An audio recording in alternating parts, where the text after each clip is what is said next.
Hey everyone, James here. This video will help you to access the results once a test has been completed.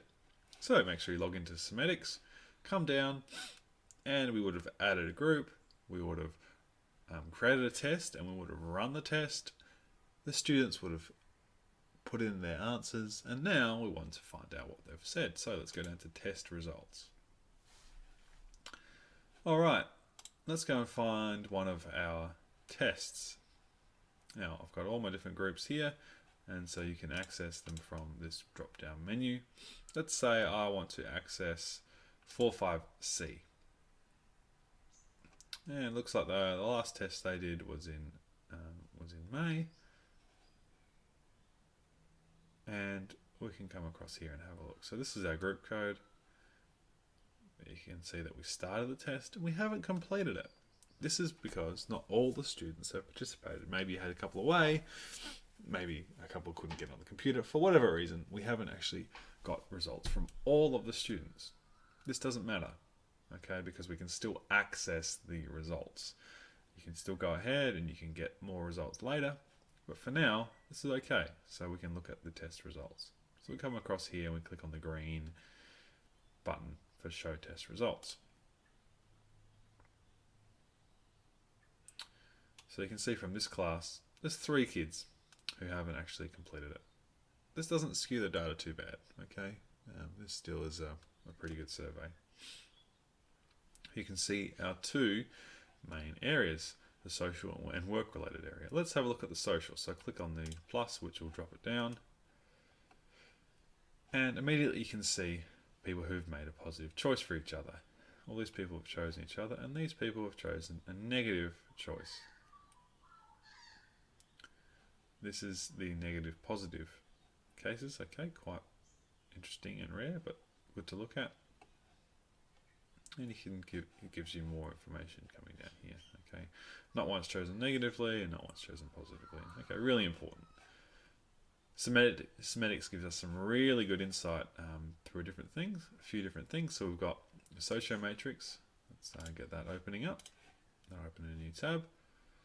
We've got the socio histogram, and we've got our interactive circle. This is our sociogram circle. So we've gone to matrix. Let's have a look what matrix looks like. So this lines up all the responses. And so we can go across and we can see Adam has had a positive here, a negative, positive, positive, negative, and negative. The legend is down here. The positive is the blue and the negative is the red. We can actually change the order as well if you like, if you want to look at their last name first. Okay. And so that gives us a really quick and easy way of referencing, okay, who's answered the questions where. Let's have a look at the socio-histogram. Slightly different. This gives us the total tally, essentially. So the total number of positive and the total number of negative. And so you can see that Biak has had 9 positive and Jackson has 6 and Brody has 6 coming down the list. Unfortunately, there's a few students here who've had some really negative overwhelming responses. Charlie and Jordan, okay, 11 and 12. So you can see quite quickly the total number of selections in this menu here. Now, the socio circle brings both of those data sets together, and it might be a little bit hard for us to see. I'll try and zoom out as much as I can. You probably won't be able to see their names, but that's okay. You can see right in the middle here, we've got, if I can zoom in, we've got Bayak with those 9 connections.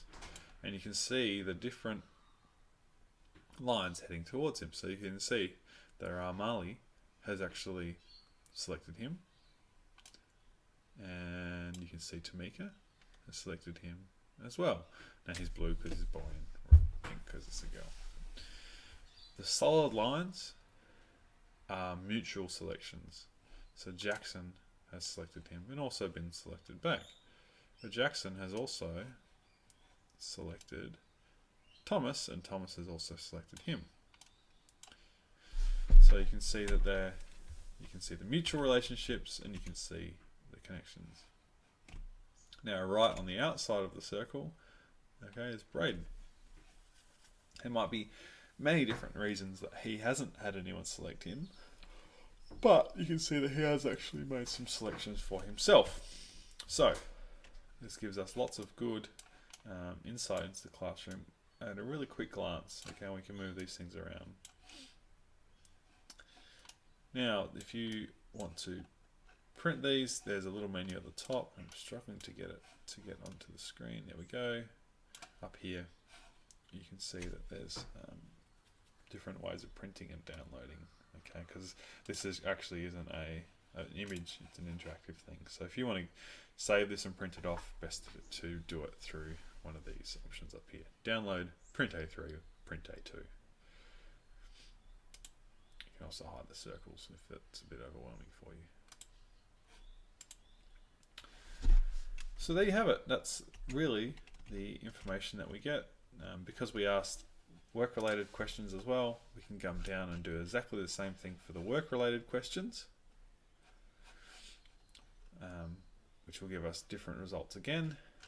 In fact, while we're at it, let's have a look at the difference. We can do a quick comparison.